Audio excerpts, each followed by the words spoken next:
Hey everybody, this is Roberto Blake helping you create something awesome today. Welcome back to the channel. So I know today's video is a little bit different. I know normally on this channel we talk about business, we talk about how to make money online, or we even talk about how to grow an audience in social media. But those are things that I actually have been able to do over a period of time by working on myself as a person. And today I want to talk about a struggle that I still deal with sometimes, which is the things that go with being an introvert, and also why it makes me feel like it's hard to relate to people. I think one of the hardest things about being in social media and being on YouTube is that I actually don't feel like I'm a relatable person, or that I have a lot of relatable situations, and yet I keep putting myself out here. Now, I know some of you are shaking your head about me being an introvert, but I want you to take a step back and remember that I'm here talking to you on the internet from the safety of my favorite place, my home office, where I don't actually have to interact with another human being. In fact, the majority of my day is spent having physical separation from other people. Even when the world isn't melting down, I mostly am just a homebody, and I'm always working on projects more than I'm probably interacting with people. As someone who's lived most of their life in their head, then I can tell you that taking my thoughts and my ideas and then putting them out into the world has always been something that has been challenging for me to do. And I've never felt like I relate to other people. And my entire life, I've only really ever had like a handful of friends. Even in my adult life, I only actually had like 6 or 7 friends throughout most of my 20s. And to this day, I have a handful of meaningful relationships. And that's because I think that when you are a creative person and you are more introverted and you really like to think about these abstract things, it's really hard for people who live very much in the present to deal with you and to kind of like see things from your perspective, because for you, everything is in the future. Everything is about what is being built. Everything is about turning a thought into a thing. And so when I'm making videos here on YouTube, it's actually a little bit easier sometimes because I am overthinking everything, believe it or not. I still struggle with that. I still think about every reaction, every comment, every criticism, and I desperately have to try not to take those things to heart for my own mental health and sanity. But it's also really hard because introverted people tend to be more sensitive to those things. We're already very hypercritical. We are already very much in our own head. We are already picking ourselves apart piece by piece every minute of every single day.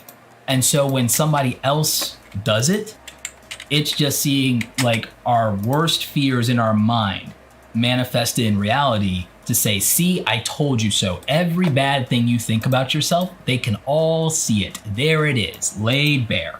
And so that's a real challenge for a lot of people, and their reaction to it sometimes is the opposite of mine. A lot of people, that happens to them, and it makes them a lot quieter. It makes them a lot more anxious and reserved.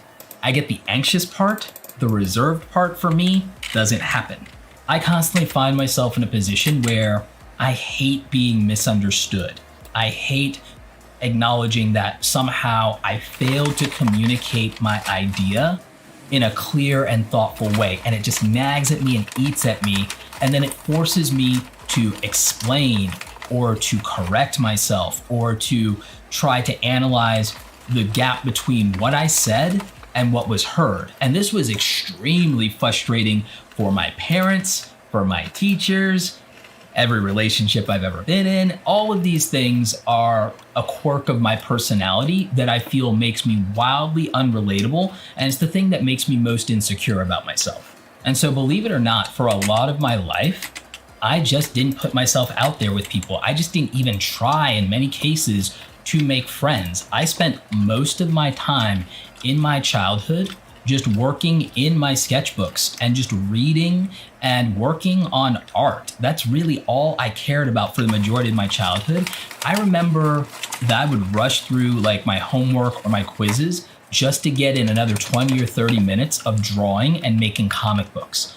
All I really did for majority of my life was work on drawing. Later it was digital art, photography, painting, sculpting, woodworking, handcrafts. It's really all I lived for, and it's what would get me through my days because I was constantly being either bullied or I was being completely ignored. If I was getting attention, it was so that I could get my butt kicked at the bus stop or so I can get picked on the back of the bus.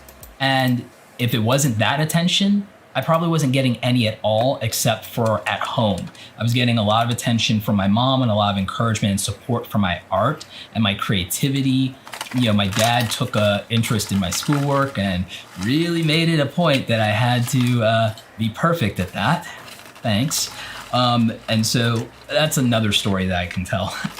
And other than that, there was a lot in my childhood that was positive. I don't want people to get the wrong idea, but there was just a lot of things that were very difficult for me internally that really built up a lack of self-esteem in anything other than either getting good grades or making good art. Like, those are really the only things that gave me any sense of value and any sense of purpose. I either had to prove to people I was smart or prove to people I was talented because I didn't feel worthwhile in any other way.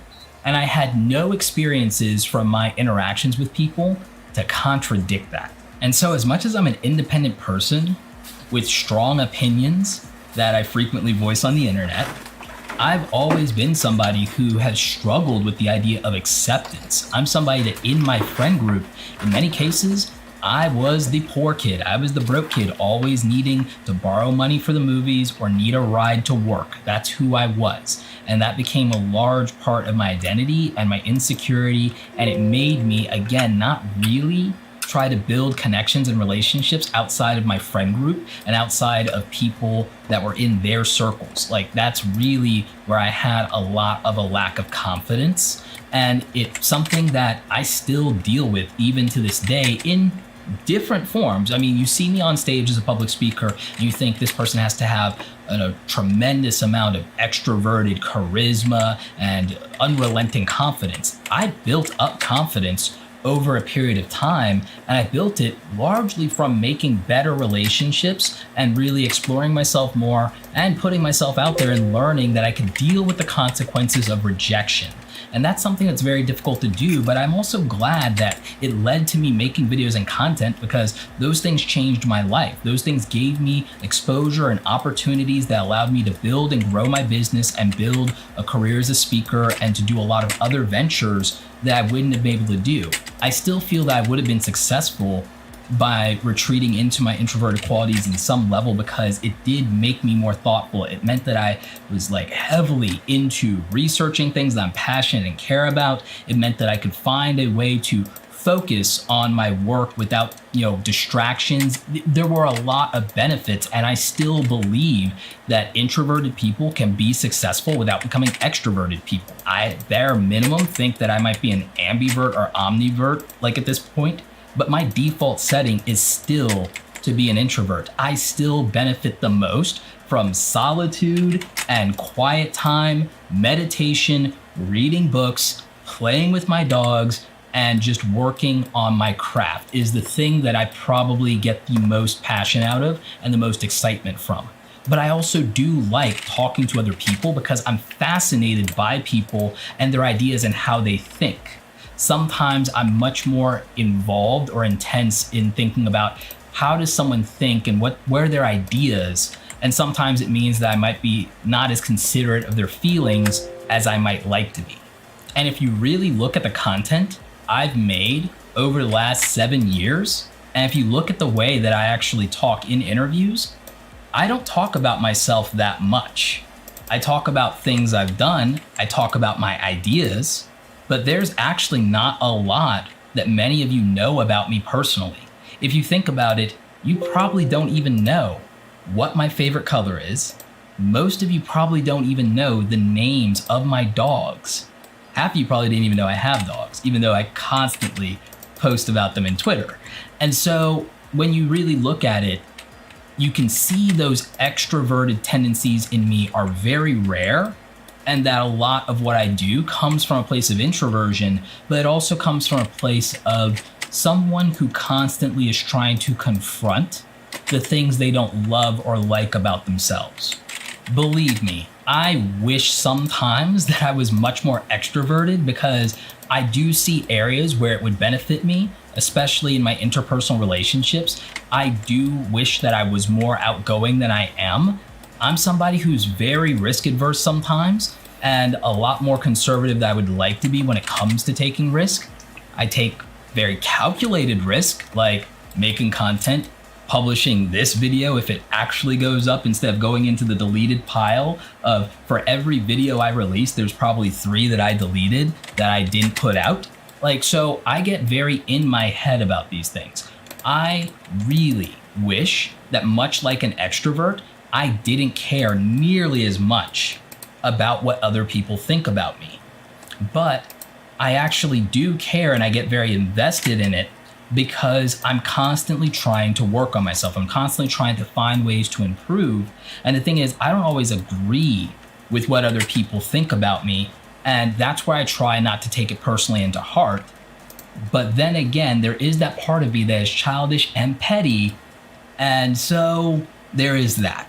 But all joking aside, when you experience most of your childhood and even your young adulthood being bullied, like both emotionally, verbally, physically, at school, and then not relating to anybody even on the job. Like when I worked with people, I was friendly with them, but I didn't make friends with a lot of the people that I worked with over my career and my adult life working, because it was very hard for me to relate to them and have anything in common with them. And I don't fake those kind of things. I really can't be interested in something that I'm not interested in. And I really don't have that kind of patience. And the other thing is, and that's hard to say, that's hard to admit. But the other thing is that I also am very direct. I don't like BS. I try to practice, radical candor, radical honesty. And that's where I say that sometimes I don't feel I'm considerate enough of people's feelings, because just saying what is on your mind isn't always a good idea. And I know that intellectually, but it's also very difficult and challenging for me, because there's this point where you just feel that you're being inauthentic if you don't just cut the crap and say something sometimes. Now, in other times, you may not have thought that out enough. The good news about being an introvert is you can be honest and direct and blunt with people, but you can also work on your temperament, and you can figure out a way to do that to be thoughtful. And I like to believe that I get it more right than wrong, but I think my friends and family might have something to say about that. I guess the main thing that I want to help you with is, if you're someone that does relate to this for whatever reason, or you're somebody who has had similar experiences in life, I want to tell you that you can be successful as an introvert. You don't have to change who you are to improve who you are. Gaining a little bit of self-awareness and insight to your personality and to your psychology, having a close group of friends who can be honest with you and call you on your BS, being able to separate people being mean from genuine good faith criticism is really hard, but it's a skill that you should develop. And spoiler alert, 90% of interactions on the internet are not going to be good faith criticism. They're going to be empty opinions with no context, because they never asked you a single question about who you are or how you think. With that in mind, just really think about where your insecurities lie, and don't think that you can't do something because of your personality. A lot of you will try to tell me that you don't have a personality to make YouTube videos. I hated public speaking because I was always insecure and self-conscious about public speaking, because every time I went up in class, I got made fun of. Every time I raised my hand, somebody would make a comment behind my back. So I actually had no incentive to put myself out here on the internet, and no incentive to be a public speaker if you think about it as an extrovert, because my experience with getting attention is that it's mostly negative.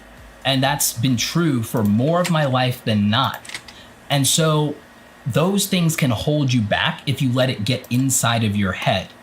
I want you to figure out how to take what's inside of your head and put it out into the world in a thoughtful way, and also to figure out how you can, communicate and represent yourself well. How can you find a way to find that confidence in what you really care about? Because the only reason I can make videos is because I make videos about things that I really genuinely care about, and have been thinking about and want to talk about with other people. And that's the only reason that I was able to find any of my inner confidence and any of my inner charisma, because my prior life experiences undermined that just a lot. And so you may have something that you feel is undermining you, robbing you of confidence. I want you to try to let that go and try to think about where your confidence comes from. And for me, it's making things, whether it's art, writing, or making videos on the internet for whoever to watch. Like, that is something that has brought out the best qualities in myself, not always in the comments. And I think that it might be something that helps you if you can just figure out what it is you're passionate about. You can find a way to express it and share it with other people. You'll find some of the acceptance that you want. You'll find yourself being more thoughtful about how you communicate. You'll be able to consider different points of view, and you actually might find some friends that you have something in common with, instead of having to change yourself based on the people you get stuck in a room with. Anyway, that's it for this video. I hope that helps you out. Question of the day: what is something that you're insecure about that you're actively working on, or that you'd like to work on? Let me know in the comment section. Also, let me know if you like these kind of videos where I just kind of open up a little bit, because I could probably stand to do that a little bit more often. It's been a minute since we've had kind of more of a heart-to-heart style video. So just let me know if that's something you want in the comment section, or by watching and sharing more of my videos on the internet, because that actually helps. Like this video if you like it. Don't forget to subscribe. Check out the other awesome content here on the channel. As always, you guys, thanks so very much for watching, and don't forget, go out there and create something awesome today. Take care.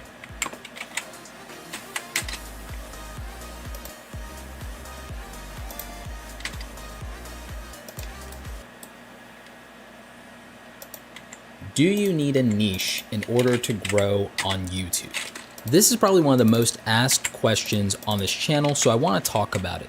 Last year at VidCon, I declared variety channels on YouTube to be dead, to be a dead end for the most part for your channel, unless you're a YouTube celebrity. And there's a very good reason for that. So today, I'm going to finally tell you why a channel with 400,000 plus subscribers doesn't get 40,000 views per upload, so the three of you in the comment section can stop asking about it in every video. And I'm going to explain to you why your channel absolutely needs a focus if you're a growing YouTuber and you care about views and subscribers for your channel. So let's get into it. Hey everybody, this is Roberto Blake, helping you create something awesome today. Welcome back to the channel.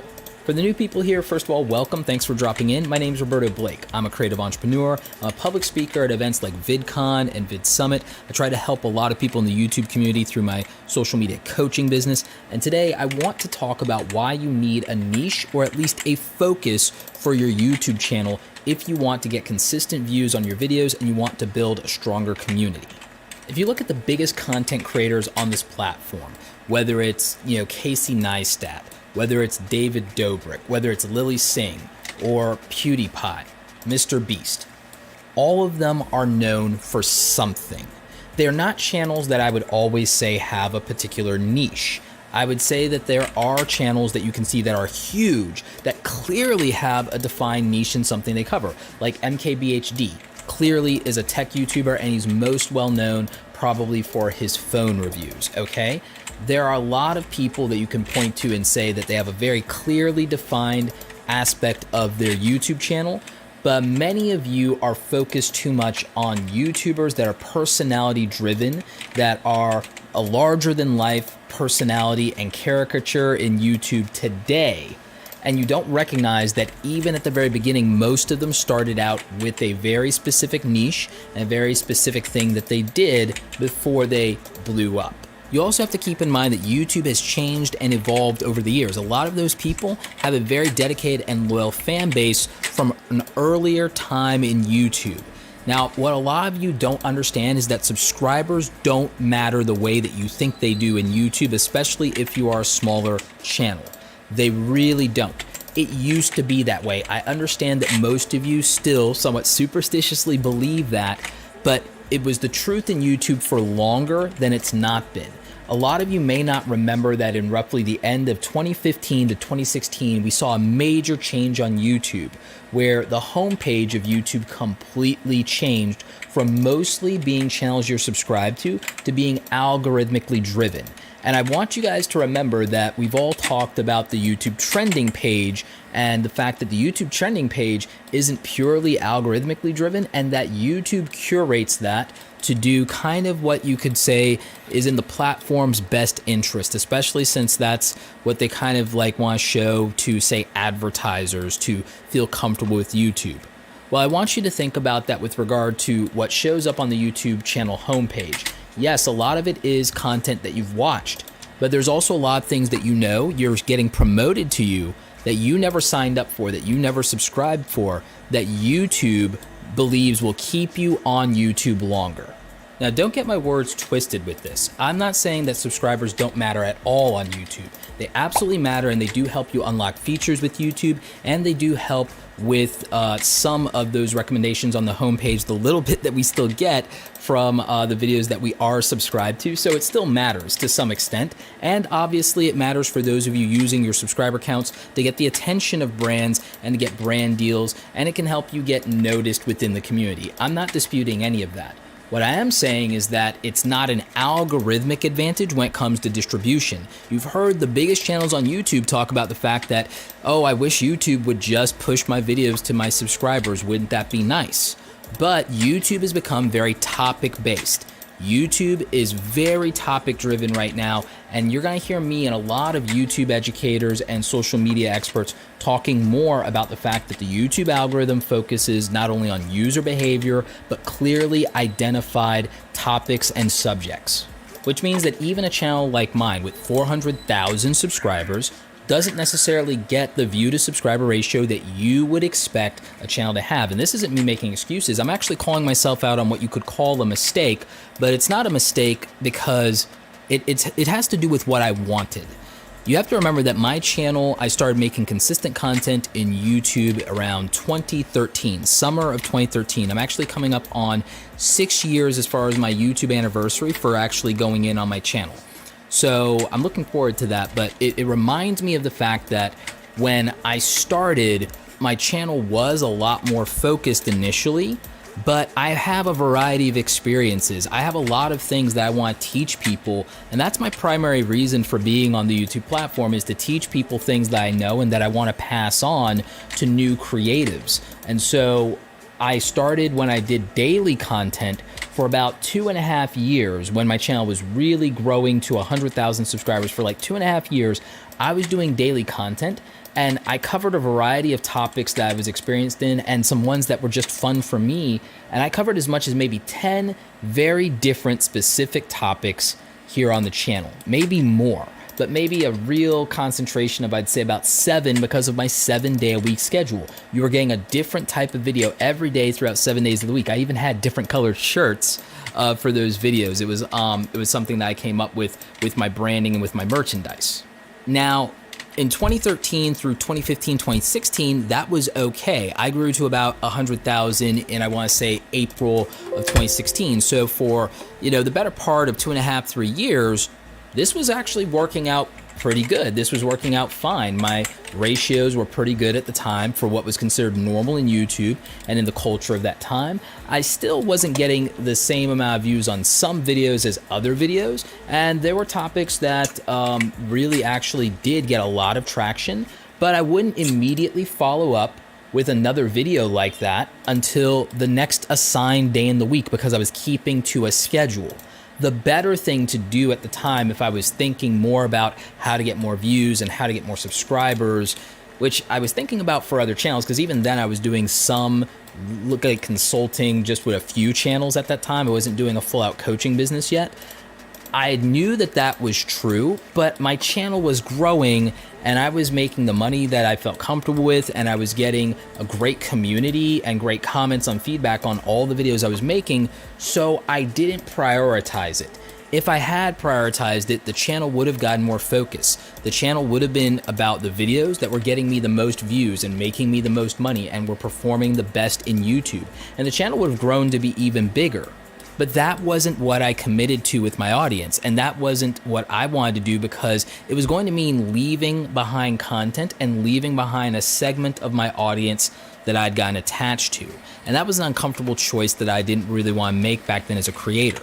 Now, a lot of you may have noticed that I've made changes in the content over the years, and that I have dropped some content formats, and I have evolved and changed content within the channel to suit my business more and my travel schedule, and also what I like right now to do, because I've grown and evolved in terms of the things that I'm more interested in as a content creator.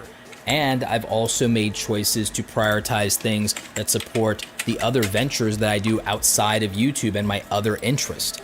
And sometimes that doesn't always play out with what's the best thing to grow the channel, to get the most views, to get brand deals, or to frankly look good in the YouTube culture where everybody cares about views, subscriber ratios, and clout, where ironically I care more about average view duration, click-through rates, retention rates, and CPM rates. A lot of data that you guys never see on the back end are the things where I'm winning in YouTube and in the algorithm, but I sacrifice the surface metrics in favor of those. The good news for it is it gets me higher CPMs. I do get these absurd CPMs sometimes. I have friends who do 1 million views on a video and make like maybe $500. And I'll make like $400 on a video that gets 50,000 views. And, that's awesome for me. It's not as great, for another creator that worked really hard to get those views. But there are different parts of YouTube, and YouTube prioritizes things in the interest of the platform, and they try to cater to viewers. But in that equation, creators are on the bottom. So what does this mean for your YouTube channel? Well, it means that if you don't have something that you're known for, something that you focus on, and a niche, it's going to be harder for you to get consistent views, because you're not going to be delivering on videos that people signed up for. If you had people that signed up for gaming, it could be very hard for you, if you're not PewDiePie or you're not a YouTube celebrity, to get them to shift over to you doing memes or comedy. Now, in PewDiePie's case, he was a very larger-than-life personality, and he had a lot of people that were there for him specifically. So many that it made that transition a little bit easier.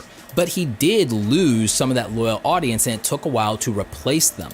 And that is something that a lot of you may not be able to do or may not be patient with. I've known people to lose an audience because something changed dramatically in their life that made them have to change their content. They grew out of it, or something happened. I've known people that grew an audience around their weight loss journey, and then they lost all the weight they wanted to. They met their goal, and now they wanted to go into talking about health and fitness and nutrition. And it took them a very long time to build a new audience around that, because the people who watched their journey weren't necessarily caught up with them.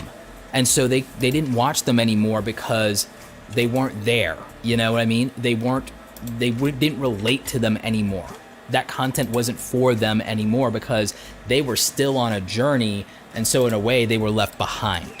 I've seen this happen specifically to gaming channels, where they move on from one game where they've built an audience, and even if it's a game in the same genre, like a first-person shooter or a real-time strategy or an RPG or a dating sim, I've seen it where sometimes the audience doesn't move over with you to a new game. They don't want to try something new. They want exactly what they came for, and they're very particular about that. So sometimes you're not going to be able to have people come with you, and that can be okay as long as you are making enough money and you have enough loyal people to survive a transition or a pivot. Then it's fine. But if you can't do that, it can be really devastating for your channel, at least initially in the short term, if you can't stick it out in the long term, and if you can't execute well on your pivot, because you still have to make great videos that people enjoy, and you still have to learn to maybe market to or cater to a new audience that you're not used to yet either. I'm gonna do a video about how to rebrand and transition, but I need some help with that for you guys, because I want to use more examples of other content creators. So if you know a content creator that switched up their channel, rebranded or changed niches or genres or topics, let me know in the comment section. Give me the names of some of those channels. Don't link to them because YouTube will put that in the spam filter. Just give me the names of the channel and I'll look them up. And I appreciate the help with the research. Also, feel free to go to the Discord server. I'm going to link that down below, and you can hit me up there specifically. And if you want to link to me over there and give me some background on some of these channels, that could help with my research. Now, here's the part that gets complicated, and I want to illustrate my point a little bit further. The YouTube algorithm is something that a lot of people talk about. I know a lot of people are skeptical and say, you guys can't know the algorithm, you can't know the algorithm, but there's information YouTube has put out there, and there are documentations in terms of Google engineering white papers, and there's a lot of research out there that adds up. And then there are some of us who run experiments on our own channel or other channels that we either are affiliated with or that we own. And so you can take what I say with a grain of salt, but I'm going to tell you that when my friend Daryl Eves shared with me that suggested videos in YouTube account for 70 to 80% of the traffic in YouTube, I absolutely believe it to be true. And looking at the back-end data that I've had access to for some of the largest channels in YouTube and some people who've shared their analytics with me, and also channels on the come-up that have gone to 100,000 subscribers that I've helped grown, we've seen specifically that if you can get views from suggested videos outside of your own channel, it makes a huge difference in the views and the growth of your channel if you can get those suggested videos and if you can get browse feature traffic on the YouTube homepage. Search, which is my bread and butter, is the lowest tier of traffic you can get on YouTube. In many ways, it's reliable and it's very good to grow when you're a smaller channel or if you're in a business niche or if you're catering to an older audience. You want that search traffic, but there's a reason why trendy YouTubers or up-and-coming young YouTubers do certain things, and it's because they're trying to get in that suggested and recommended video slot, and it's the sweet spot for where the most traffic exists in the platform. So how does this relate to focusing on a niche and variety channels being dead?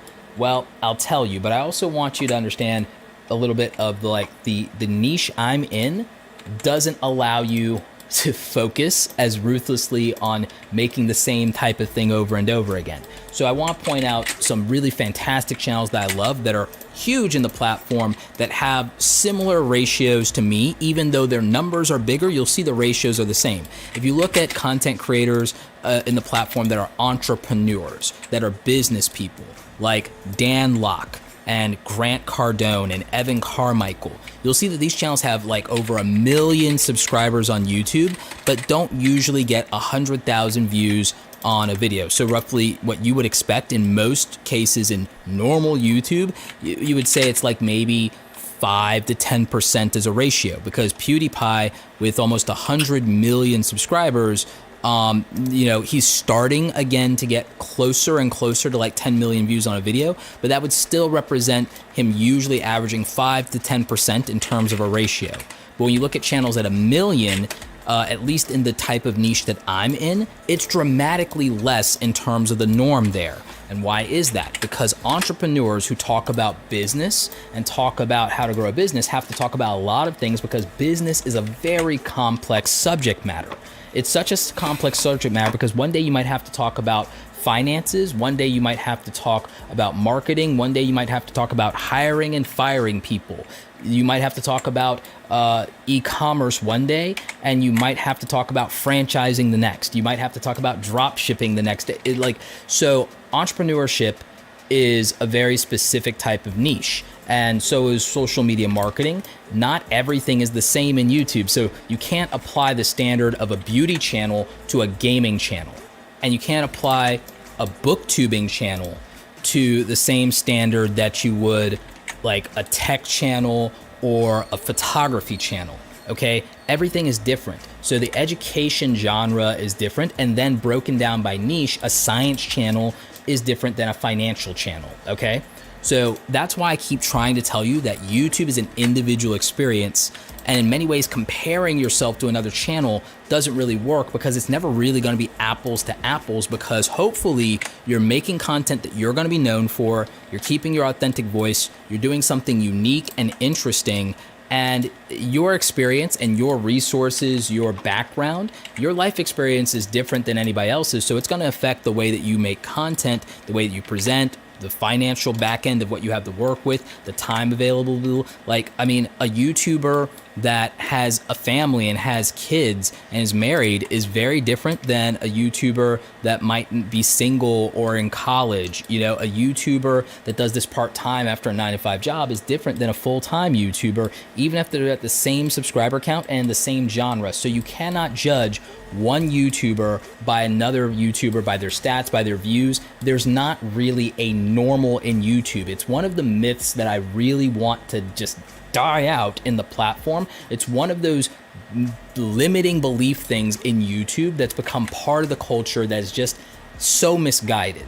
And I understand why it exists, because it'd very be nice to just think that there's a magical formula for everything, but it's more organic than that.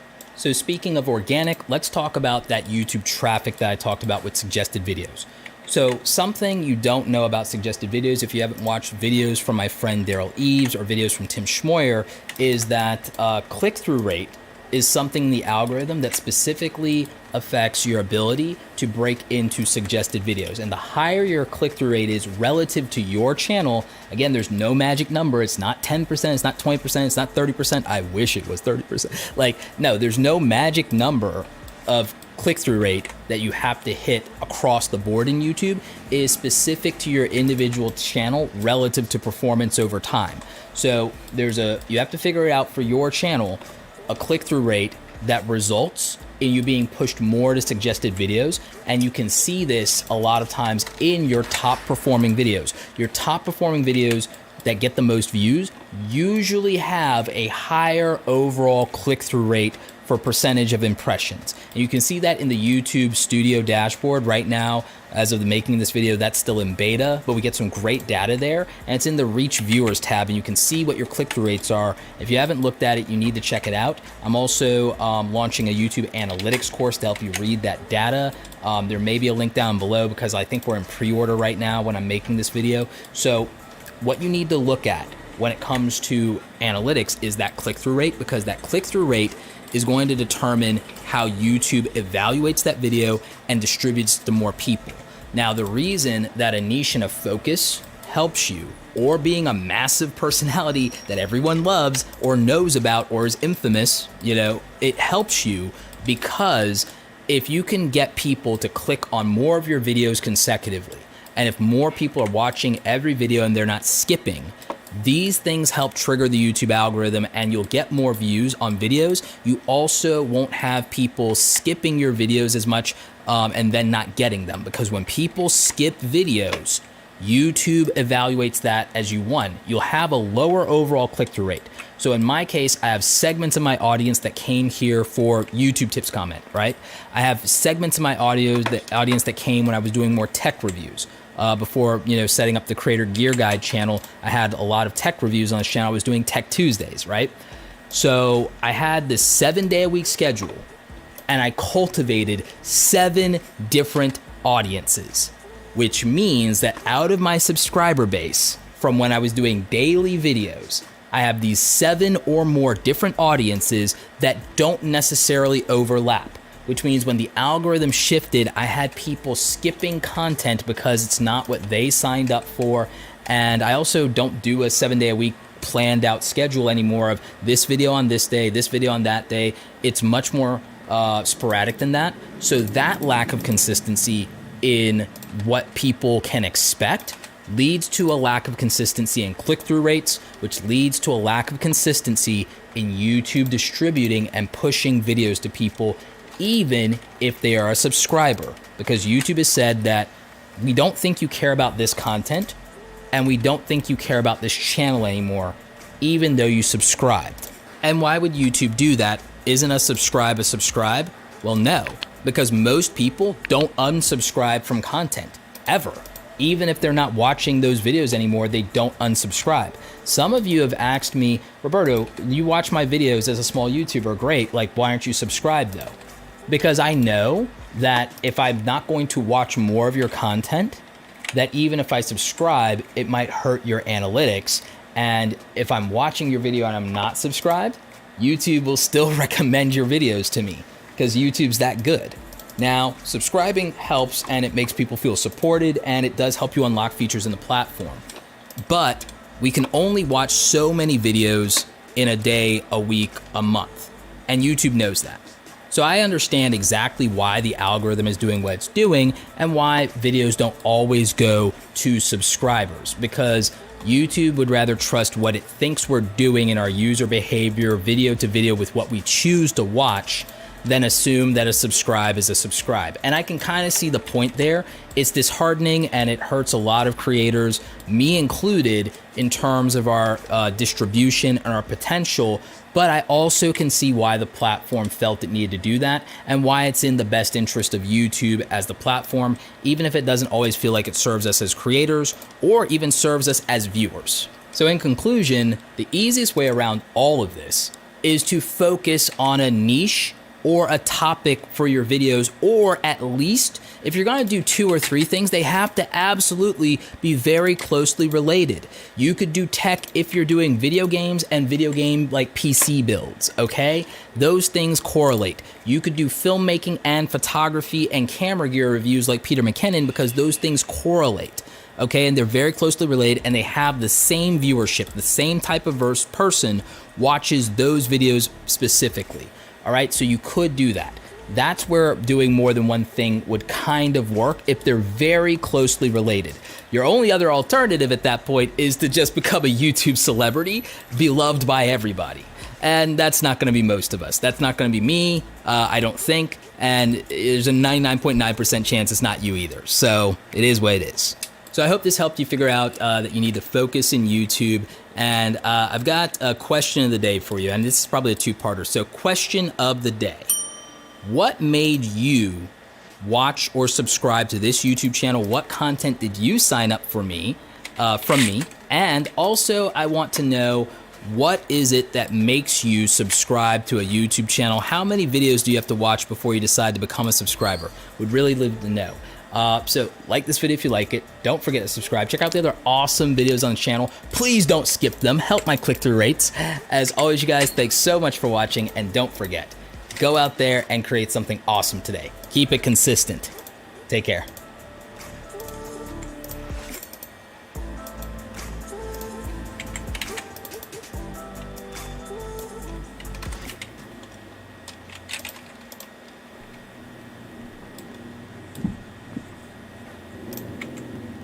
The first instinct of many people watching this particular video will be to immediately flock to the comment section and tell me, Roberto, why are you making a video about how to get more views on YouTube when your channel has over 300,000 subscribers and doesn't usually pull more than 10,000 views per video upload if you're lucky? And to those people in the comment section, I would say, you can make that comment without watching this video, or you can stay tuned and I can show you exactly why I know what I'm talking about here and how even with less than 1 million views in a month, I can pull $3,000 to $5,000 on this YouTube channel, whether I'm getting a ton of views or not. Now, if that's something that interests you, you can stay tuned and watch the rest of this video, and I will break down how one of my most successful videos in August specifically popped in the YouTube algorithm, show you the analytics behind that, and why it got over 100,000 views. And also, I will talk about why you're not getting more views on YouTube and how it has nothing to do with some of the quality of your video content, and with small tweaks, you can actually get more views by focusing on 4 core things that the biggest content creators do on a regular basis. Anyway, let's hop into the video. Hey everybody, this is Roberto Blake helping you create something awesome today. Welcome back to the channel. For those of you who are new here and you clicked on this title out of nowhere, thank you for your patience. This video is going to be awesome for you if you're a YouTube content creator. For those of you who have no idea who I am, my name is Roberto Blake. I'm a creative entrepreneur, I have a social media coaching business, and I also am a public speaker at events like VidCon, VidSummit, and Video Marketing World. I'm a YouTube certified marketer, and I just got back from VidSummit, hanging out with a bunch of different content creators, friends of mine who have 1 million subscribers, friends of mine who have 1,000 subscribers. And after watching everybody's content and listening to all the great presentations, there are a lot of things that I took away from this conference that gave me perspective on how I can relate a lot of the success that me and some of my friends have had in YouTube so that you can do it too. Now, some of the things that you need to think about is the fact that not all YouTube channels are the same, and they are not all equal, and not all views are equal.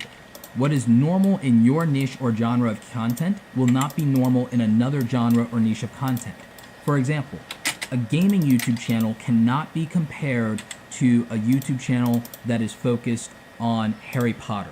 A business YouTube channel cannot be compared to a prank channel. It doesn't work because they have different viewing audiences, and the way that people who are, say, 13 to 17 watch YouTube is very different than the way people who are 24 to 34 watch YouTube. Now, my audience is mostly older, but we have a few young hustlers in the audience, and thank you for watching. And I know that's not super exciting. There aren't enough jump cuts for you, and I apologize. For those of you who are older, I appreciate you taking time out of your day away from your family, your kids, your spouse, your job, the business that you're trying to build, to stick with me and to learn something new that you think can be of value to you. I respect your time, and I thank you for spending it with me each and every day. Over the last quarter, I've been running a series of different experiments on my YouTube channel. One of the things that a lot of people don't realize about my YouTube channel is that instead of trying to do everything I possibly can to grow the channel, especially since I already have a silver play button and I don't necessarily think I'm gonna get a gold, so why worry about it? The thing is, I've been experimenting with my channel to learn more about YouTube, learn more about the algorithm, and learn more about my audience. And part of the reason is that helps me develop the products and services for my coaching business. It helps me get a lot of interesting data that is useful to the brands that I do workshops with in my B2B business. So by having a B2C business in coaching and a B2B business that works with brands, whether my YouTube channel is wildly successful or not, I'm taken care of. I still have a six-figure business. The YouTube side of what I do is still very lucrative, and even with an average of 400 to 600,000 views, I can get in a month $3,000 to $5,000 in ad revenue from that. And so that's interesting for a lot of reasons, because it has to do with how you can get more views on YouTube, and also in a way that correlates to how you can make more ad revenue. So I want you to stick with me from this, because we have a little bit to unpack here. I know that some of you are impatient and you're like, Roberto, get to the point. But context really matters, because this is stuff that it took me years of collecting data from doing over 1,000 videos to sort through, and talking to friends that have been on YouTube even longer, and doing the back end of channels and auditing channels that have anywhere from 1,000 to 1,000,000 subscribers. Looking at all that data taught me a lot about how YouTube works, and not just on my channel, but on different channels. Let's start with 4 of the things that ultimately are going to determine the views on your channel, because it's not down to just the quality of your content. Quality content matters. Don't get my words twisted on that. But there are so many of you. I've watched your videos. I watch, for example, Devin over at C-Kid. He does these great rap-based videos around technology. He's awesome. I watch CJ Knows Tech. I watch Viper. I watch all these amazing YouTubers. I watch El Jefe Reviews. I watch these people who have great production values. Their content is quality. Their information is solid. And the people who see their videos love their videos. It's great, right? But they're not necessarily always getting the views, and they don't necessarily always grow subscribers, even though the people who see their videos like them. The quality is fine. So why, if quality content is all that matters, why are they not getting views? This is something that many of you as small YouTubers struggle with, and I have some advice for you. These are the 4 things that really matter. It comes down to the topic, the title, the thumbnail of the video, and then the video's ability to retain 60% or better average view duration compared to the entire duration of the video. I'm going to repeat that again. What is the topic of the video? Nail the title of the video. Have a thumbnail that will be clicked, and then the video itself has to have a 60% or higher average view duration compared to the entire length of the video. If you can nail those 4 things, your videos will get more views. Now, doing this sounds simple and elementary, but it is not, because it is hard to pull off. Even for an experienced YouTuber, whether you have 100,000 subscribers or 1 million subscribers, you can still make a video that underperforms. It happens all the time. Now, if you're making something you care about, then you may not worry as much about the views. Or if you're making enough money on the videos or on your business, you may not care enough about the views. That's kind of where I'm at.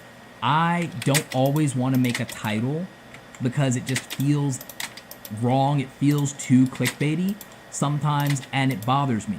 And then there are content topics where I know that this is important, and should I take a risk with making the title that I know people will click on because it's that important? And so then sometimes I'll do that. An example was the video that I did called Stop Trading Time for Money, and how to make $1,000 a week. Or was it $10,000 a month? It was something like that I put in the title. I put in the title and I put it into context because it was concept of trading time for money versus charging for a task. You know, like if you're a freelancer or you work a job, an hourly rate means that you make less than $100 a day sometimes, which is really sucky for all your hard work. But if you found like 3 things to do in a day that someone valued at $50 to $100, you'd make more money and keep more of your time for your family. So it was a really important video, and I made a title that I was like, you know what, I might take some heat in the comments, but this title will get people to click this, and it'll be a wake-up call. Maybe it changes someone's life. Maybe somebody ends up making much more money and can provide for their family. So I was like, screw it, I'll make a title that will get clicked. And it did, and it got like 100,000 views, but it also triggered the YouTube algorithm because of where those views came from. Just because you subscribe to a YouTube channel doesn't mean that you get the videos that you subscribed for. Unless you hit notifications and say that you want all the videos, you're probably not getting them. If you look at the YouTubers that you're subscribed to right now, you can figure out that, wow, I haven't gotten a video from so-and-so in a long time on my YouTube homepage. Why is that? And that's because of how the YouTube algorithm works. And sometimes you'll find yourself even unsubscribed to a channel. So why do we judge people on their view to subscriber ratio? And I think part of it is just that most people don't know any better. They don't realize that YouTube is just not delivering all of the videos to everyone who signed up for them, either because they skipped a few videos or because YouTube determined somehow that that video, it doesn't fit that person's viewer behavior, or because, again, you didn't hit the notification bell. So there's a lot of reasons why you don't get the content that you signed up for, and your viewers may not be getting your content because of that. And here are some ways you can deal with this. You guys have often heard me say that variety channels are dead in YouTube, and yet I still keep making variety content because it works for my business, and because it works for my ADHD, and because I can't help myself. But if I really wanted to look like a successful YouTuber to the rest of you, and to, I'm gonna say it, the morons in the comment section who are gonna razz me about my view to subscriber ratio in this video and every other video I upload that doesn't get 50 to 100,000 views, thanks guys. For those people, view to subscriber ratio is about whether you're doing a good job as a YouTuber and whether you're making content for your audience. And yet, that's not how the algorithm works. And if you've uploaded content and you have even 1,000 subscribers, you know this to be true. Here's something that I told my friend John Prosser and that I told my friend Jason Lewis. John Prosser is the host of Front Page Tech. It's a popular tech show here on YouTube. He's been doing YouTube for a long time, and just a few short years ago, he almost gave up on doing YouTube because the channel wasn't performing well, it wasn't getting views, and even when it did start getting traction, he noticed patterns in his content that were hurting his channel, and he couldn't figure out what to do about it. And so I gave him some advice, and then I gave this advice to several other people. You see, John was interrupting the tech news show with bad jokes that everybody in his community signed up for, with doing an Ask FTP show, which is, you know, like how YouTubers go, oh, well, ask me anything. He was doing that, you know, ever so often. And he was also doing a weekly podcast on the YouTube channel as a live stream. And those things were things that the core, most diehard followers loved. But at the same time, even though it was a great community thing to do, it was hurting the momentum of the YouTube channel, and it's not the content people signed up for, and it meant that they were skipping some of these uploads. So what I told him, or rather what I suggested to him, was to just make front page tech, just make FPT, just make the show that people signed up for and do nothing else on the channel. And within a very short period of time, because people were getting 5 to 7 uploads a week of exactly the show that they signed up for, the views skyrocketed, the momentum of the channel skyrocketed. It got the best view to subscribe ratios it's ever gotten. It went from struggling to break 10,000 views to getting 30,000 and more on a regular basis every single upload. This works. And when I've told any content creator to just stick to the content that is performing best on the channel and make no other type of content except what's working, this has been successful to grow their channel. But it's also had a very particular downside. For a creator, this is a death sentence to their creativity. They don't feel they have permission to make the content they want to make the most, that they're passionate about, or do something different, and they get into a rut. They get bored very easily and very quickly because, again, we're creators. We don't want to do the same thing over and over. If we wanted to do that, we'd be working in a factory somewhere, right? But the algorithm wants consistency. It loves pattern recognition, and human beings are comforted by what is familiar and also getting exactly what they said they wanted the way that they wanted it. And so that's kind of the trade-off and the sacrifice someone would have to make to get consistent views on their YouTube channel. They would have to be ruthlessly consistent about only making the type of content that has been proven to perform on their YouTube channel. And so if you want more views and you want more subscribers, you will have to narrow down the niche of your content. You will have to, after running experiments to see what works best for your audience, only make the thing that is in the most demand by your audience or in your niche, and your channel will be successful and it will grow. But you will also likely burn out faster by doing this. This is exactly why creator burnout has been so rampant among creators that are either on the rise or have been successful in the platform for a long time. It is exactly this desire to get more views, to make more ad revenue, to get more subscribers, to always go for bigger and bigger numbers that ultimately makes creators suffer on this platform because of the way that they have to accommodate the audience, the algorithm, and the advertisers. And what we learned also at Vid Summit, which I've always known to be true because I'm an advertiser and I sell products on the internet and I manage clients who sell products on the internet. So I'm in Google AdWords. I've always known that profanity is something that hurts your YouTube channel. I've always known that to be true. A lot of people have contradicted me for years about it, but now you see even channels like PewDiePie and Drama Alert and all these other big YouTubers acknowledging that cursing and profanity hurts your ad revenue and that you could make as much as 4 times more ad revenue by not cursing at all in your YouTube videos. Anyway, so that is real. That is a thing. Also, with regard to videos making more money than some other videos, ultimately the niche and demographics of your audience determine how much ad revenue you can make. Even with less views, I do very well on ad revenue compared to some of my friends who do different niches because we have different audience demographics. And that's something that, again, it's rarely talked about because there's not a lot you can do about it beyond not cursing your videos. And I don't think you should make content that just makes you the most money. I mean, I certainly kind of do that, but I don't think that's for everybody, and it could also affect your creativity. So it's something to think about. It really is. Now, let's talk about titles and thumbnails real quick. I know this is a long video. I know you're suffering through it. I hope that you took a little break, you got a snack, you got a juice, whatever you need to power through this video, but it's important.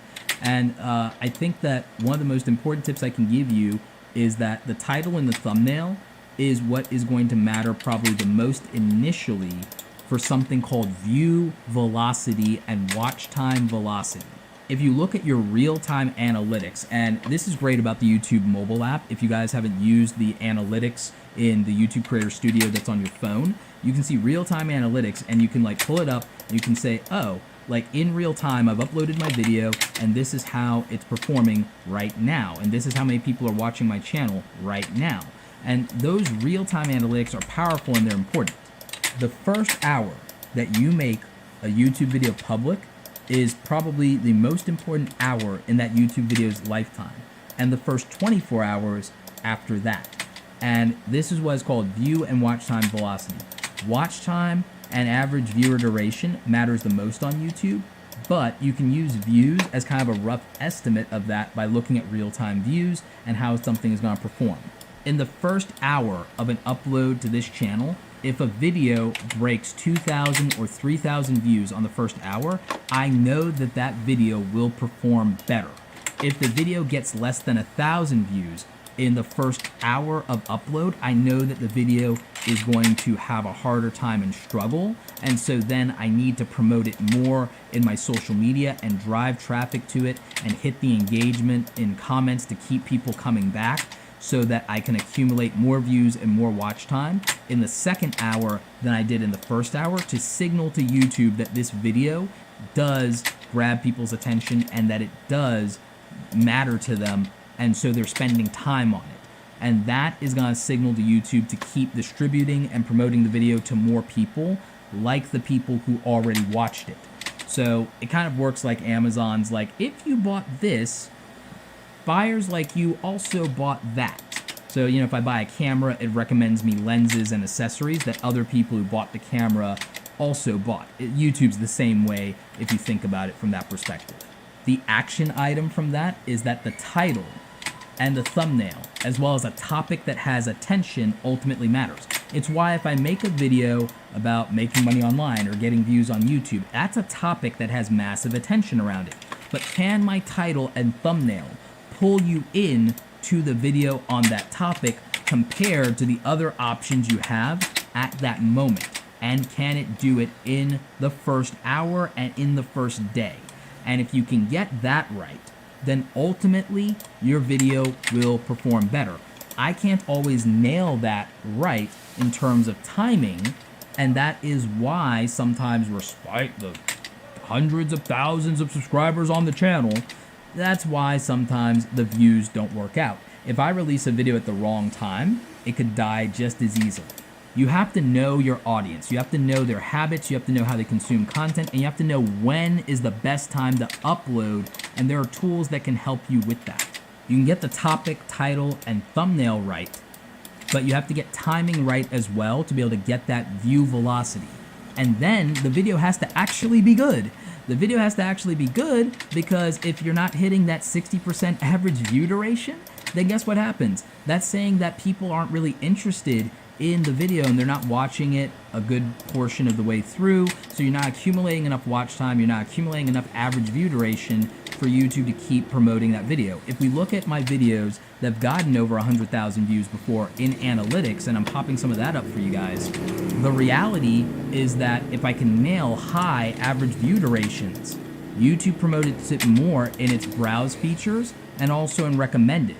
And tags do matter. I know there's controversy about do tags matter, but here's where they do matter.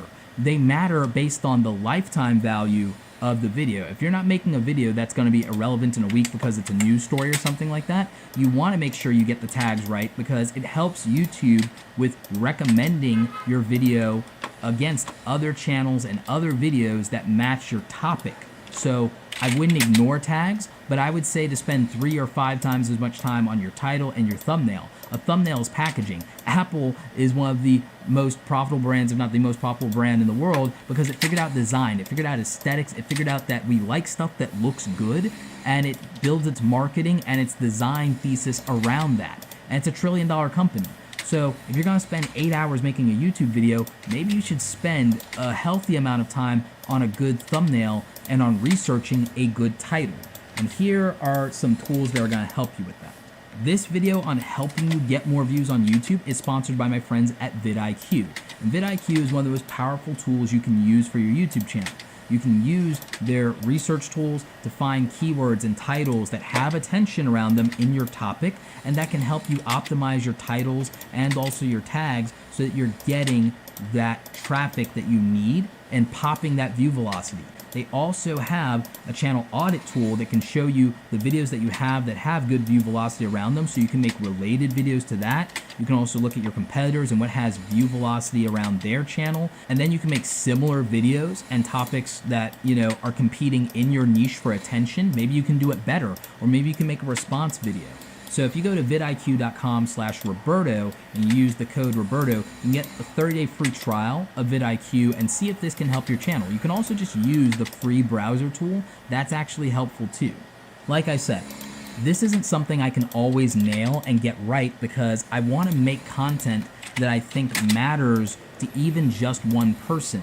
Ultimately, what made my business successful was instead of trying to get 1 million people, focusing on exactly who I can help, and sometimes that's 1,000 people, but 1,000 people who each spend $100 with you is $100,000. So if you guys are thinking practically, I would just remind you of that. I also think that just being able to help one person every single day is a gift. And I also think being able to make the content that you care about and that matters to you is worthwhile, even if it doesn't attract the biggest audience in the world. Your creativity still matters, and I want you to stand up for that and respect that. So if that means you have to make variety content and get less views, then do that. I mean, it's what I'm doing, but if you absolutely, ruthlessly, more than anything, want to be a successful YouTuber, then you'll have to make creative compromises. You'll have to make sacrifices. It's going to require you to focus in on your content and give people what they signed up for and nothing else. It's going to mean doing brand deals and taking a little bit of hate from your audience on it sometimes, because that's what's going to put food on the table for you and your family when YouTube demonetizes you because of the content that you have to do that people signed up for. So I think at the end of the day, while it might feel like it's impossible to win sometimes, you can do it with the right strategy. That's what I help people with in my coaching business. And again, if you want to razz me about my view to subscriber ratio, I guess that's what you're going to do. But like I said, it doesn't really matter, because at the end of the day, the people who do see my videos enjoy them, they benefit from them, and they get to grow successful channels, they get to be successful on Instagram, or they get to build a successful 6 or 7 figure business. And so I'm grateful for every single one of those viewers that sticks with me and that shares my content out in the world. And to the haters and the people leaving those nasty comments, thank you for the watch time, and thank you for the bump in the algorithm. I really do appreciate it, because every little bit helps. Question of the day: what small tweaks are you going to make to improve your YouTube channel? Let me know in the comment section. Like this video if you like it. Don't forget to subscribe. Check out the other awesome stuff here on the channel. As always, you guys, thanks so very much for watching, and don't forget, go out there and create something awesome today. Take care.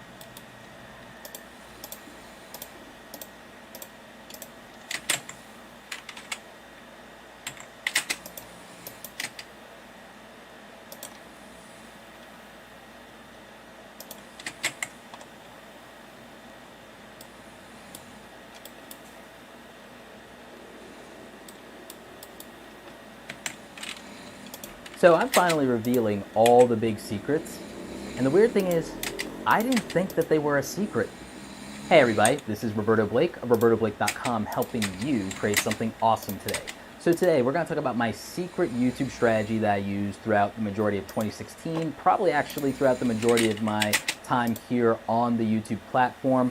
A lot of you guys who are subscribed know that at the beginning of January 2016, I had 70,000 subscribers here on the channel. The Create Awesome community has grown to over 170,000 subscribers. This is tremendous, and I appreciate each and every one of you, and I'm glad that you're getting some value out of the channel. The channel's purpose here is to educate and motivate creative people and to give them the skills and resources and confidence to be successful. That is my North Star. That is what I want for people who watch this channel. I try to do that by being fun and informative, but I'm not an entertainer, and that kind of brings us to the elephant in the room. Disproportionately, I think the question that I get in the comments that, I'm going to be honest, annoys me the most is questions about my view to subscriber ratio. And I get it. You're used to seeing big YouTubers who have like 2 million subscribers and get 1 million to 2 million views per video. YouTube, a lot of times, is very interesting. And I say that because one of the things I hear from small YouTubers is a lot of complaints about the rich getting richer and the poor getting poorer. This is an analogy that happens within society, and I want to use another one. Entertainers and athletes get paid more than teachers and scientists and engineers. Shocking, I know, right? When we look at the value, and I'm not taking anything away from those people, we all need escapisms, we all need to be entertained, and they do provide value. It's the same here in YouTube. I'm an online educator. I'm also a business person, and I'm someone who came to YouTube, in their late 20s versus majority of the YouTube stars, a lot of them started in their 20s, if not younger. I'm a minority here in YouTube in that regard. I'm in the over 30 club. I'm in the over the hill gang, right? The channels that I look up to and that I aspire to are not the same ones that many of you as viewers look up to and aspire to. I look up to people like my friend Evan Carmichael and his YouTube channel and his message about belief and entrepreneurship. In fact, that was even published in his book recently that just came out. It's called Your One Word. Mine is obviously awesome. I look up to people like my mentor in marketing and social media, Gary Vaynerchuk, who's an amazing guy, a hustler, and a self-made businessman from an immigrant family. I look up to brilliant business people like Marie Forleo and Tony Robbins. You'll notice that all these channels that I named have less than 500,000 subscribers. Tony Robbins has 250,000 subscribers, and if you're, an adult and have lived in the world, you probably have heard of him. He's changed so many lives. He's one of the most prolific public speakers. He's a best-selling author. He has 250,000 subscribers on YouTube. And in YouTube, entertainment channels and vloggers, and I have nothing against any of these people. I watch a lot of these people. But you have people, and the biggest YouTubers, of the year of 2016, you have a lot of them that, let's be honest, we know what channels we're talking about. They made their bones on talking trash on the internet. That's it. What was the real value of that? They made their internet fame. They rose to millions of subscribers just talking trash on the internet. I could get views by just doing commentary on big YouTubers. I could get views by just going out and reviewing every new piece of expensive technology under the sun. But that's not who I am. YouTube has the word you in it. It's about who you are and then trying to get whatever you can in terms of satisfaction or success out of that. For me, and my strategy is around helping individual people be as successful as they can, especially if they're a creative person. If you're a creative person, there's a lot that you come up against because what you do isn't necessarily respected in society. School wasn't built for you. Who is there making a video for you to help you feel confident about what you do, to make you feel there's a future in what you do, to help you be successful in getting the job that you want, or starting a business around this, or sticking to it and being passionate about it despite the fact that your friends, your family, your parents might be telling you, stop drawing, you'll never be an animator, stop writing, you'll never get that novel finished, stop with the photography, go out and get a real job. There are so many negative voices stopping you from creating the awesome things that you want to put out into the world. And my strategy in my channel has been that I'm making a video for you. I'm making a video for one person that is being neglected by society and by everybody else and that the world wasn't shaped for. I'm making videos for one person at a time. And then 5,000, maybe 10,000 people happen to watch it. I'm trying to do that because it wasn't done for me. It wasn't done for me. It wasn't done for so many people. So I have a micro strategy on YouTube. My micro strategy on YouTube is that if I make a video on Monday around a very specific thing, like HTML, web design versus WordPress, there are people who want to solve that problem and are trying to make a decision about building a website. That's a very specific person. It's not necessarily 1 million people, 2 million people.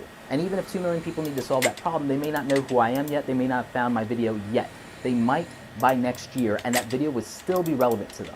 This is a strategy that's called micro niche focus, and it's also a strategy that's called evergreen and long tail content. This means that if I make a video about this topic, it will not get 10,000 views in the first week, but it might get 100,000 views over the course of a year. And I've done videos that have been successful like that. Like the video, how to get your first 100 YouTube subscribers, that has almost 500,000 views on it. I made that video maybe 2 years ago. It didn't get a lot of views the first week. It didn't get a lot of views the first 2 weeks. And it got buried in my channel, as many of you love to look at my last 5 or 10 uploads and look at how many views I got and make your criticisms about that. What you're failing to do is then look at how a video might be performing after 3 months, 4 months, 6 months, because it's still getting searched, it's still getting recommended by 20 other videos, and I'm getting more value over time, and it's stacking. And while that's happening, I've put out another 100 videos that nobody is watching yet, and nobody cares about. But in doing that, I'm trying to provide a service. I'm trying to educate people about the one problem that they need to solve, because maybe they've been overlooked and maybe they've been neglected because everyone wants 1 million views and no one wants to help them. So the goal of my channel is very different. I'm not any of these other big YouTubers that you see that get millions of views being entertaining on the value of their personality. I could geek out about Star Wars, and I could do that, and I could probably get 1 million subscribers and millions of views doing that. And I love Star Wars, I'm super passionate about it.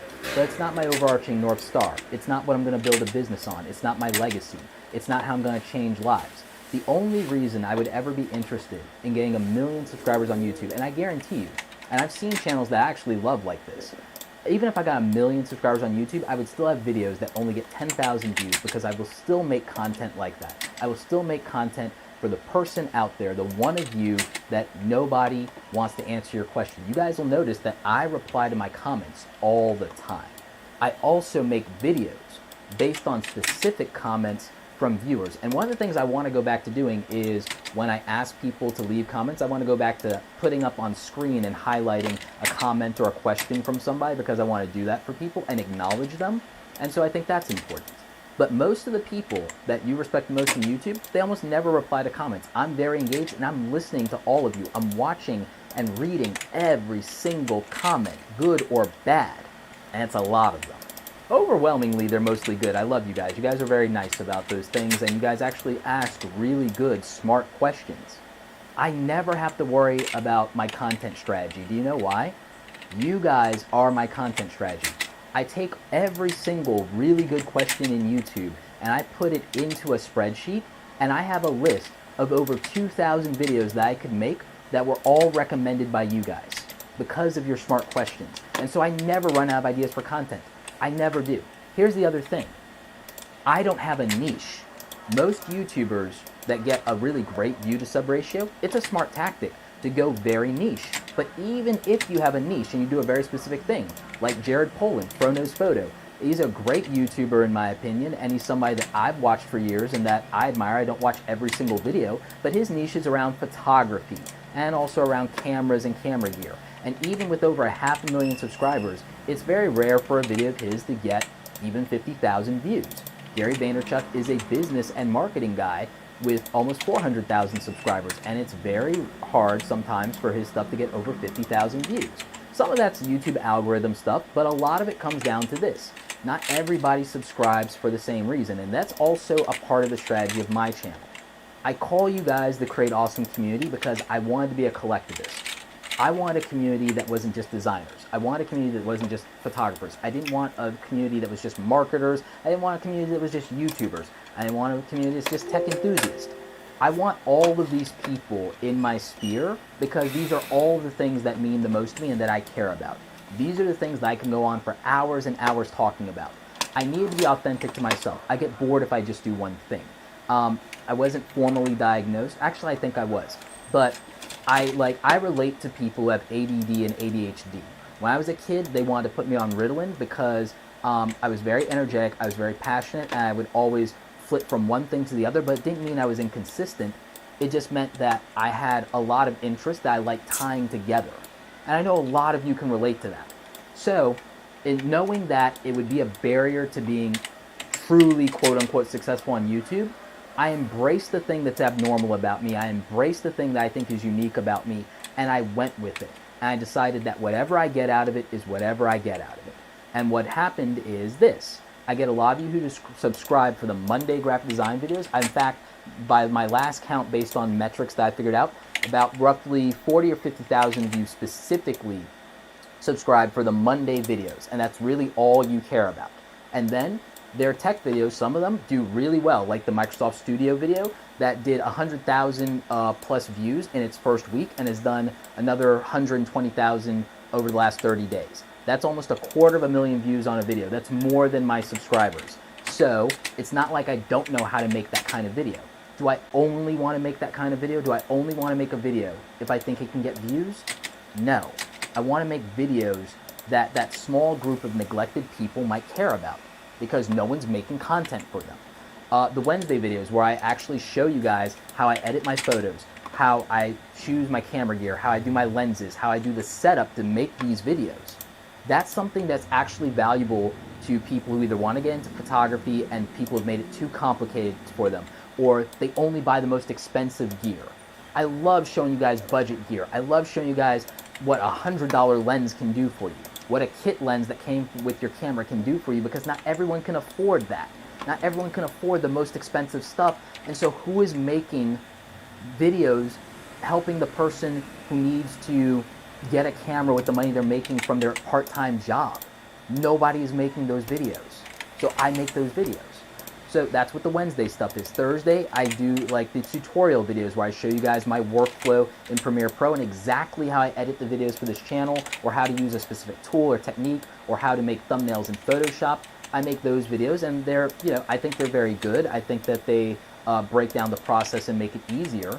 But I need to cover more free software because that's stuff that, is accessible to younger people. Friday videos, I talk about YouTuber stuff. If you subscribe for this type of video, if you're here because you want to be a YouTuber or you care about YouTube stuff and it's Friday, here's the thing. The odds are you are not watching my social media and small business Saturday videos, even though those videos are really valuable and maybe you would learn to make an extra $1,000 a month or, an extra $5,000 a month if you were watching those videos. But maybe you don't care about that. Maybe you just want to grow your YouTube channel. Okay, cool. You're not watching my Saturdays content. Maybe if you watch some of the Monday videos, you could actually design, better thumbnails or better branding for your YouTube channel, but maybe your skill isn't that you're a designer. Okay, cool. You're not watching the Monday videos. This is just like television. I watch Arrow and The Flash on Wednesdays. That doesn't necessarily mean that I watch iZombie. That doesn't necessarily mean that I watch Rain or Jane the Virgin, but that doesn't mean that the CW did a bad job or that there's something that they need to be doing differently to make me watch those shows. I'm choosing what I want to watch. And so here's the thing. I don't want you guys to watch a video you don't care about just to help my view counts. I don't want to take any time out of your day that you could be spending creating something awesome and making tremendous artwork or photography or videos or writing or experiencing time with your family or friends or going out and getting a girlfriend or boyfriend. I would rather you spend the time on something that really matters to you than watch my video for the sake of watching my video. I'm probably the only YouTuber that will say, don't watch all of my videos. You don't need to. And I can only imagine that there's a very specific type of person that would need to watch every single one of my videos. That's a very rare and specific type of person, and I don't need to take away any time from somebody that's not that. I just don't. I will be okay. My YouTube strategy isn't predicated on being a good YouTuber, not looking like a YouTuber. My strategy for my channel is doing exactly what it's intended to do. Educate and motivate people. Give me opportunities to work with some of the best brands in the world like Adobe and Dell and HP.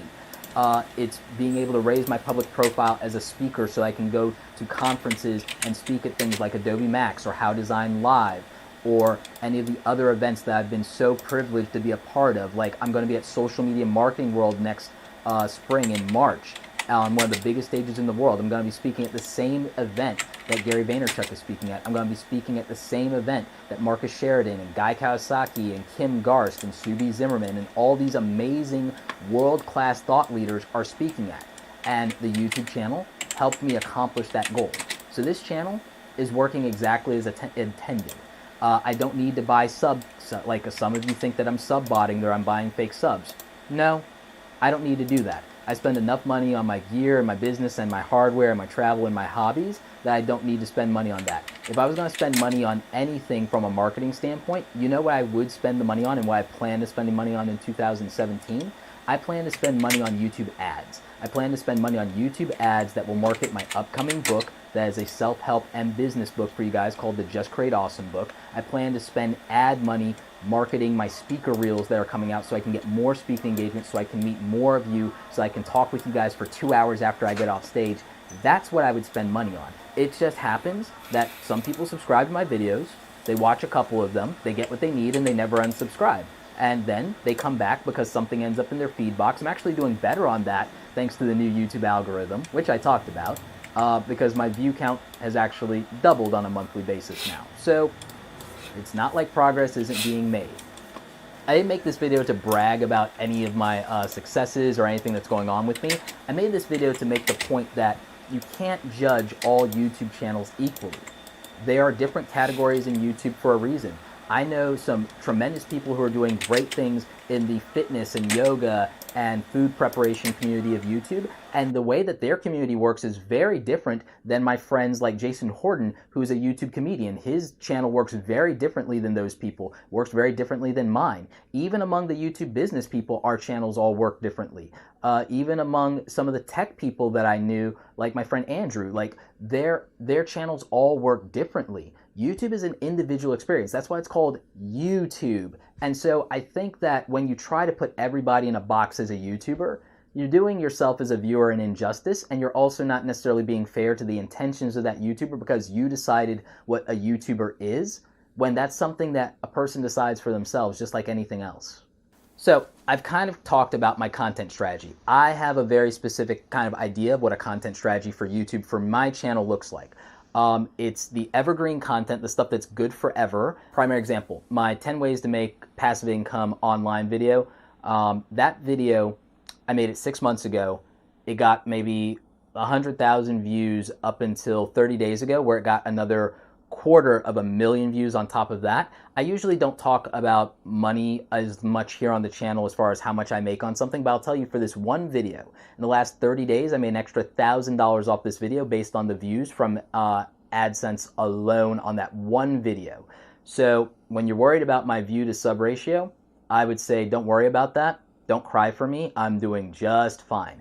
And again, that's not counting the business side of YouTube. I make videos that aren't just evergreen like that. I make another type of video called a calling card. It's a video that gets me the business relationship I want that leads to a better deal, whether that's a sponsorship, a speaking engagement, or a consulting deal in the marketing or business world. That means I sacrificed views on YouTube and I got the one view that mattered, the person that can write me the biggest check that they can possibly write. So getting consulting deals and getting retainers for 3 and 6 months is a part of my YouTube strategy that I don't think most people have, and that is something that really matters from a revenue standpoint. And so that is a bigger goal for me than getting a higher view count. I'd rather get a few business people to look at a video than a lot of 18-year-olds to look at a video because, oh, that's cool. You know, and again, it's not that I don't want to reach a young audience and help empower and educate them. It's that it's not my biggest overarching priority at the moment. But who knows, that could actually shift as different things happen for me. And I am concerned about the younger audience that's actually being talked out of creativity when it's really never been a better time for them. So I think that that's something important, and I need to address that more. I want to work with companies like Adobe's education department specifically to work on that and to help kids who are entering college in creative fields have a better understanding of the world that they're getting into. See, that's another part of my strategy. My strategy is what does this do in the world? Like, what does the content do? But let's actually talk a little bit more about the business side of YouTube, because I need to do a video about that anyway. But I do videos that have business goals tied to them, whether that's consulting, speaking, writing deals, setting up for the future for my book release and my product launches. There are videos that I do specifically that grow my email list, which also definitely helps. And there are videos that I do that are part of strategic partnerships that I want to build with other people, collaborative stuff. There are videos that I do that I specifically want to like promote things that my friends are doing that are cool that would help my community, or even members of the community. There are people in the Create Awesome community that I'm highlighting here on the channel that I'm inviting to be collaborators on the channel. There'll be even more of that next year. And I've actually started hiring and recruiting from my YouTube community. I'm actually hiring people from my YouTube community that either want mentorship from me, or they want to use the platform to help other people and get some exposure for themselves, or they literally just want to work with me and I love what they do and I want to pay them for that. And so it's been a great relationship building and business opportunity for me to hire and recruit new talent for Create Awesome Media. And that is something that is a bigger part of 2017 for me, of building up the company more. Again, something I don't talk about a lot. From a community standpoint, one of the things that I don't do that I need to do that I would suggest some of you look at is I've talked about the importance of having a show on YouTube if you do want to balance out your view and subscriber ratio a lot better. One of the things I've done very well on the channel is the educational and evergreen content. I haven't been doing as well on this other pillar called community content. I do evergreen, I do calling cards really well. The thing that I have not done yet is a lot of community-based content that I could rally all these different people behind, that I could take people who love tech, people who love art and design, people who are film geeks, and people who like social media, and bring these people together around one type of thing. To do that, I have to build a show, something I've talked about you guys doing for your own channels. And so I've been putting that together. I've been talking with a lot of people who've done it. And next year, not at the beginning of the year, but next year I do have a show that I will be doing on YouTube. It'll be weekly or twice a week. It'll be something like that. But if you want an example of what this could look like, then I would say it could look very similar from a format standpoint. It'll be a very different show content-wise.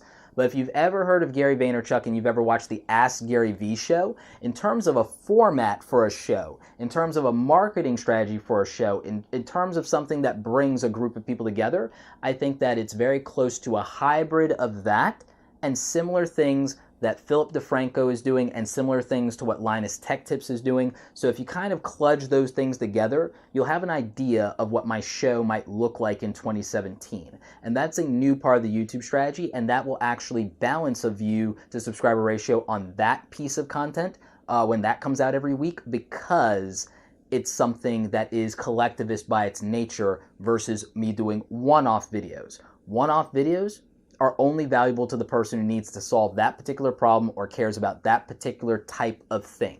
So the people who watch me on Mondays don't necessarily watch me on Tuesdays, Wednesdays, Thursdays, or Fridays, or Saturdays, or Sundays. But if I get them once or twice a week to watch this show, there are opportunities where I could actually move them over or make them understand the value that might be there for them in another day of the week. And so that could also, affect those things. So that's something that I look at. Another part of my content strategy that I don't talk about is the actual production of the content. I told you guys how I get my ideas. One, I just go to the well of my experiences and what I can take from what I've learned that would be helpful to you. And then I also build that database of all of the questions from the really good comments. So keep leaving comments and keep asking questions, because that's how I make the videos. I make it based on what serves you.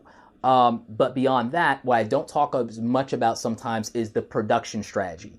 A lot of you know that I film in batch. This video is an exception. This video is something I kind of decided to do somewhat on a whim, and that happens sometimes. But I literally have 6 YouTube Friday videos that have already been shot that have not been edited.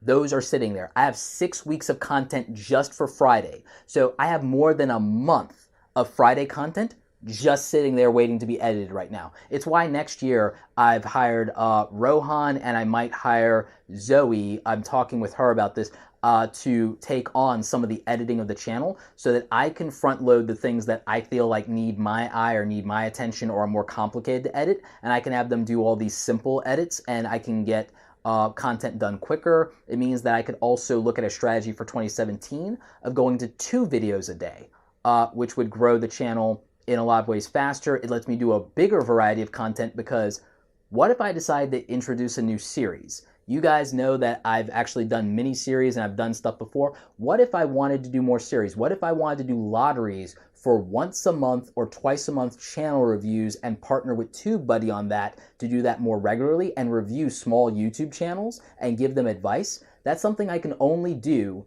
if I have assistant editors doing some of the other content. And that's something that, again, would get us to doing 2 a day. I won't start that in 2017 right away, but that's my point. Is I have a production strategy where I sit here in front of the camera and I shoot 5 or 10 videos at once for like an hour. And then I go and I do business calls and emails and do all my other stuff. And then I might shoot another 5 or 10 videos for an hour.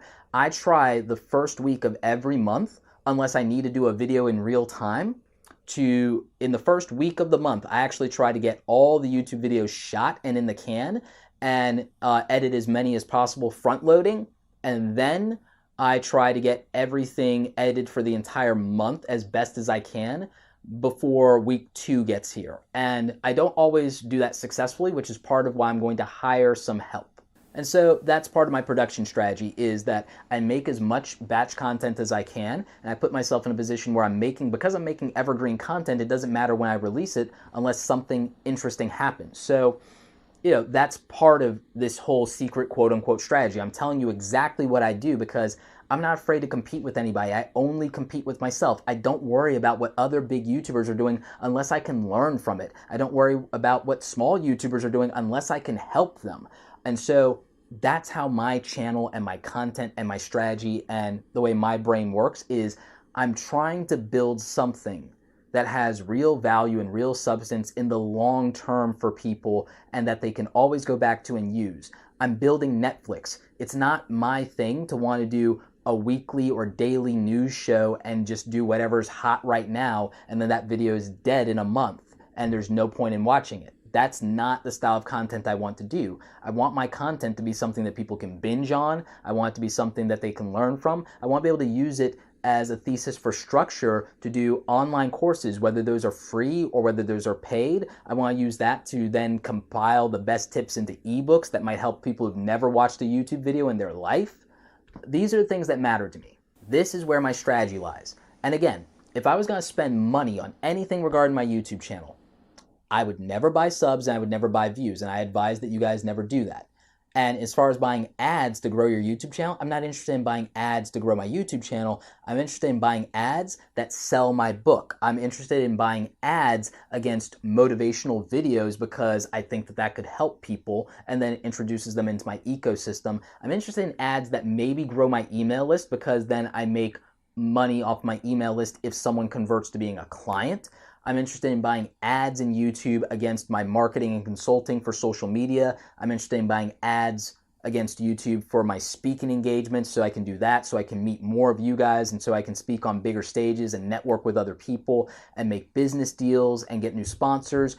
All of those things are practical and a practical use of spending money, because the other thing you have to think about is at the end of the day, you gotta pay taxes on all this stuff. So if you're gonna spend money to make money and then you're gonna pay taxes, which at some point I'm debating on this because I don't like politics. I keep debating on doing a rant about taxes, but I'm beginning to think that maybe I should do an educational style video for entrepreneurs on some things that they should look at as far as their taxes, and even YouTubers about why they should consider forming like an LLC and then do a tax classification as an S corporation and all of the complicated things with that. But I keep wanting to just bring a tax expert onto the channel, and I might bring somebody. I might bring somebody like the people from Mid-Atlantic CPAs on to do that, because I don't want to tell you guys the wrong thing there. I can only tell you some of the things I'm doing legally. I can't give you certain advice because that's weird. Thank you, government rules. Again, I hate politics. My point is that YouTube is complicated. YouTube is complicated, and it's too complicated to put all the channels in one pile and say that this is what a YouTuber is. You have to decide what kind of YouTuber you want to be. I hope this video helps you understand a little bit more about my channel and what kind of YouTuber I want to be. And it also means that from now on, whenever anybody wants to be snarky or snippy with me and accuse me of anything in the comments, or tell me about my view to subscriber ratio, or tell me that I'm buying likes and views, or tell me that I'm botting, I can just point them at the link to this video. Anyway, I hope you guys enjoyed this. I hope revealing some of my secret sauce, some of my secret YouTube strategy might actually help some of you with your stuff. And again, I also optimize and focus on SEO. I didn't talk about that a lot because of time, but I'll tell you what, I'll put out another YouTube video this weekend. It's a tutorial. It's what I really wanted to release today. That is about optimizing your tags using Tubebuddy. They won't be sponsoring that video. but it will help you guys, especially if you're struggling with or afraid of the new algorithm. I know a lot of people in the comments told me that they did optimize their videos and their tags, and then I checked and they tried to optimize their videos and their tags. They just didn't do the best job, and it's okay. My clients mess that up all the time, and that's what they hire me for. So, it's things like that. Actually, that video will probably get me more clients now that I think about it. Anyway, like this video if you like it. Don't forget to subscribe. Check out the other awesome stuff on the channel. Remember, leave me YouTube questions in the comment section. That's how I make the videos, guys. As always, you guys, thanks so very much for watching. And don't forget, create something awesome today, even when you think nobody's watching.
Welcome to the complete tutorial on how to film, edit, and upload a YouTube video from scratch, step by step. Buckle your seatbelts And get ready, because maybe you want to grab a journal to write something. If you're shooting videos on your phone, or if you got your gear with you, gather it up, grab something to drink, because in this video, I am going to be walking you through how to prepare your gear and do your camera settings and shoot a YouTube video that gets views. We're going to talk about thumbnails and doing thumbnail photography and how to edit your thumbnails, how to step-by-step edit your videos, and then upload them on YouTube in the most comprehensive free tutorial on how to create YouTube content online, period. And in between each part of this 4-part mega video, I'm gonna be answering the top questions from the Think Media community about each of these topics. But if we're just meeting, my name is Sean Cannell. I'm the author of YouTube Secrets, and my passion is helping purpose-driven people build their influence with online video. But now it's time to start with part 1 of setting up our gear and filming our YouTube video. So buckle your seatbelts and let's just jump into it. When you're getting started in video, it can be frustrating because there's a lot to learn when it comes to the camera settings and what gear do you need. So in this video, I'm gonna be going through step-by-step how to create a YouTube video with the gear that I'm using, the exact settings on this Canon M50, but it'll be relevant for any kind of DSLR or mirrorless camera that you're using. And then ultimately how to edit and put it all together coming up.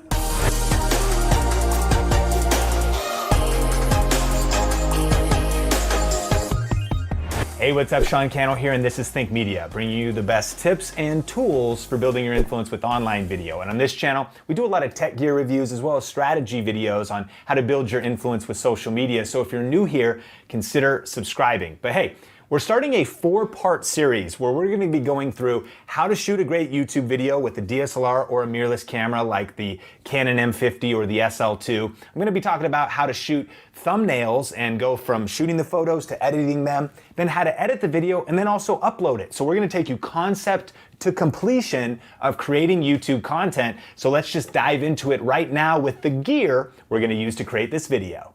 So for the first part, let's get started with the exact gear we're using. And actually, we just put together a brand new guide that you can grab at thinkgearguide.com, where we'll list out everything. I'll link to that in the description. But our main camera for this shoot is the Canon M50. And the reason I love this camera is because at around $600 with the kit lens, it's really the best all-around camera for YouTube in my opinion still. I mean, with the flip screen and the mic input, and we'll talk about some of those things. But in the gear guide, we cover all types of different cameras for different budgets, so definitely check that out. But for the gear we're using, we've got the camera.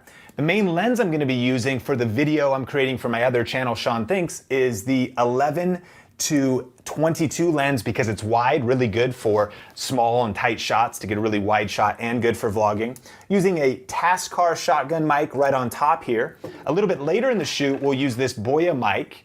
And then I also have the kit lens. We're not really gonna be using that today, but we are gonna be using our 22mm pancake lens a little bit later on for a nice crispy shot with a blurry background.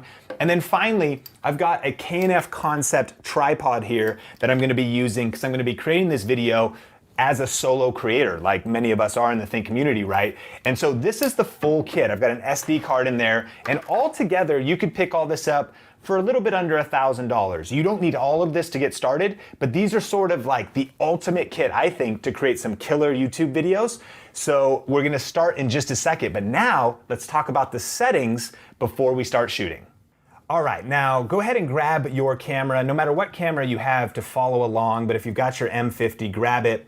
And normally when you'd get started shooting video, you'd probably pick video mode on the top of the camera. And that's a great way to start. When you do that, you can actually go into that video mode and you can put it on auto exposure. If you want the fastest way to get your camera set up and running, auto exposure is going to be auto everything. It might not look the best in some motion, in some situations, but it's really nice. Now you could also do manual, and we love manual, and if you want every single detail to be adjusted, that's a great option too. But we've kind of figured out a hybrid mode for a simple way to do auto, and we'll show you what that is. So we're actually going to start with TV on the top, which is shutter priority.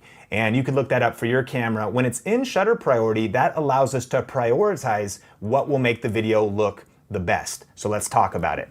In shutter priority, what we're gonna do is hit the Q, and we'll go through our settings. Now, first of all, we're gonna do auto white balance just so it's quick and fast. we're gonna do auto picture style, just so the colors look nice. If we were gonna color grade later, I would shoot on neutral, but because we want this to be a quick edit and export, drop it on YouTube, we just gonna have auto white balance, auto on that picture profile. And then I'm going to choose an autofocus mode of my face, at least initially when I'm vlogging and I'm on camera. I'm going to be shooting a video for my Sean Cannell channel of a home office tour. And so when I'm on camera, I'll do the face focus. And then when I'm shooting room shots, I can do kind of zone focus and tap certain areas.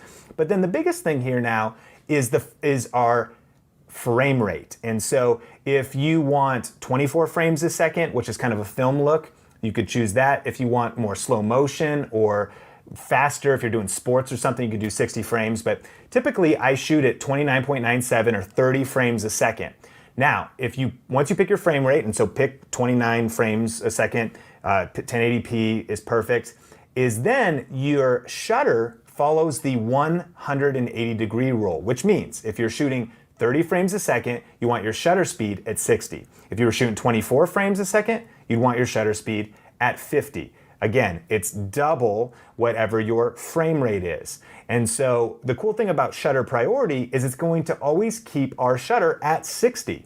Therefore, the motion will always look good in the video. And then finally, we're gonna go over to ISO here and actually put it on auto. So that way, the camera will adjust the lighting brighter or darker accordingly. Now, the final thing to note here is that this lens is we're picking it because we're shooting these wide room shots and it's really good for vlogging. It's the 11-22 Canon lens, but because the aperture is f4, it's a little bit dark. So the ISO might go up a little bit high, but we're just gonna live with that. I mean, it is what it is, and ISO is where we're gonna get that lighting. And here's what I mean, is that if you want your video quality to look the best, you probably don't want to go over ISO 400 or 800 on this camera. If you want to just kind of vlog and take people with you and you don't have extra lighting, well then it might go higher and it's just going to affect the image quality. One thing to remember about ISO is that lower is going to be not as much light being let in, but it's going to be a better image quality if you can get enough light or you can shoot outdoors. The higher you go, the more grainy the image is and the more it falls apart. So sometimes you need to go higher to get the light, but keeping it as low as possible will keep your image quality as high as possible. And with that, we're ready to shoot. Okay, so I'm about to get started doing my home office tour shoot here, but let's talk about the mic settings last. Now, because I'm gonna be vlogging like this shotgun mic is perfect. It's a $25 shotgun mic, and here's one setting that I love on it, is it has a plus 10 dB. Now, some mics have plus 20, but a lot of times that's too much and it'll make the audio too loud, but plus 10 is perfect. So I actually have the mic on. I've got just the high pass filter, just at normal, just normal. And then I've got the plus 10 dB, so it's cool. And so then